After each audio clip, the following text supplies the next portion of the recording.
زه به نن تاسو ته وښیم چې په اکسل کې کاته او روزنامچه جوړول دا څونه اسانه کار دی. دا روزنامچه شوه، دا رسیداتو برخه شوه او دا هم د کاته شوله. نو دلته تاسو وګورئ کاته ده، صحیح ده؟ او دا هم روزنامچه ده. تاسو څه کوئ؟ په کاغذ کې دلته یو نوم لیکئ، دلته جنس لیکئ، مقدار، مبلغ لیکئ، دلته بیا وروسته چې هغه پیسې تحویلوي رسیدات کوئ. بیا چې دې کاتې ته یې رسوئ نو دا ستاسو سر په درد کوي او دا څومره جنجالي کار ده.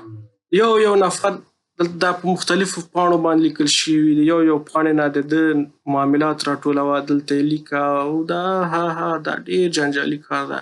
نو چې ځان مو دومره تکلیف ته ورکړی دی، دومره درد سر په ځان منئ، ولې اکسل نه زده کوئ؟ مکمل کورس یې لرم. هغې کې دا ټول درس دا ما ورکړی دی او دا زه تاسو ته اوس وښیم چې دا څومره اسانه دی. په اکسل کې دا ټول په 2 یا په 3 ویډیو کې زه درته جوړوم او مکمل د الف نه تر یا پورې. زه راځم دا روزنامچه برخه ده. فرض مثال یو مشتری راځي زما نه یو توکی وړي، نو نیټه لیکم دلته او دلته هم نوم یې انتخابوم. فرض مثال دا زکي دی، دا ما نه وړي 1 من، صحیح شو. پیسې لیکم 800 ونه. لومړی خو دا تاسو دلته وګورئ چې د په حساب کې اوس څو دی بنام 550. زه دغه 800 ولیکم، انټر یې کړم. وګوره کومه ډول د ده کاتې ته پیسې اضافه شوې، 1350 شوې. اوس دی راځي یو هفته بعد فرض مثال راځي پیسې تحویلوي، نو زه نیټه لیکم، مې ولیکله او دلته به هم د ده نوم انتخاب کړم او دلته به دا پیسې ولیکم 800. صحیح دی؟ او دا دی وګوره 800 روپۍ تحویل کې، نو بقایا څونه راغله 550. وروسته بیا راځي دی بیا پیسې تحویلوي، نو همدا ډول زه د ده نیټه لیکم، نیټه مې خیر بیا نوم انتخابوم، فرض مثال 550. وګوره د کاته 0 شوله. نو دا څومره اسانه دی کنه؟ دومره ځان چې تکلیف ته ورکوئ نو اکسل زده کوئ. اکسل ډېر اسانه دی. دا ډول محاسبې ورته بیخي اسانه. ستاسو دا کاته وګوره څونه یو پاڼه ځای نیسي. په اکسل کې دا د هر چا دپاره دا یو رو کاپي ده، دا د هر چا کاته ده. دلته جدولونه دي او بل په دې کې ښه خبره ده، دې کې فورمولې دونه نه دي کارول شوي. دې کې خو هېڅ فورموله نه ده کارول شوې، دې کې جدول کې نه ده کارول شوې. یوازې په دې کاته کې 3-4 فورمولې دي. زما مکمل ویډیوګانې شته دي، په دې ویډیوګانو کې تاسو دا زده کولی شئ او زما مکمل کورس دی له 0 څخه تر پرمختللې پورې. خو په هغې کې بخشونه دي مختلف. تاسو کولی شئ چې د کومې برخې نه ستاسو ضرورت وي د همغه برخې نه شروع وکړئ. وګورئ دا زما کورس دی، په دې کې به تاسو ته داسې یو حساب جوړوي.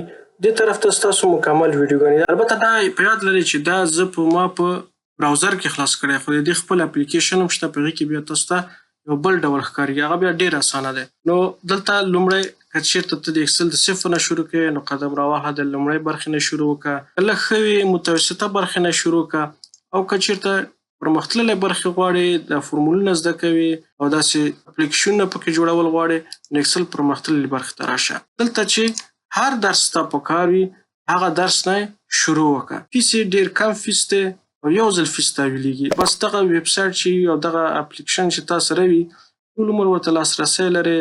یو ځل یې وګوره، بل ځل یې وګوره، په خپلو شرایطو باندې درس مخته یوسه. کم درس یې خوښ وي هغه ځای شروع وکړه. پوښتنه لري پوښتنه وکړه. یا وروره د افغانستان پوهنتونونه نه دي چې پوښتنه دې وکړه بس بیا چانس دې خوړلی وي. دلته وروره په خپلو شرایطو باندې درس وایه. نو که چاته هم پکار وي کومنټ برخه کې زما د ویبسایټ ادرس شته او هغه باندې کلیک وکړئ داسې صفحې ته. دا زما ویبسایټ دی د کورس او د دې لاندې ټول معلومات تاسو شریکېږي. تاسو چې کلیک وکړئ دغه صفحې ته راځئ. دې صفحه کې ټول معلومات دا شته دي، داخله څنګه ده، کورس څنګه دی، دا ټول. بیا هم دلته تاسو کولی شئ چټ وکړئ او دلته هر څه شته چې تاسو ته پیدا شي.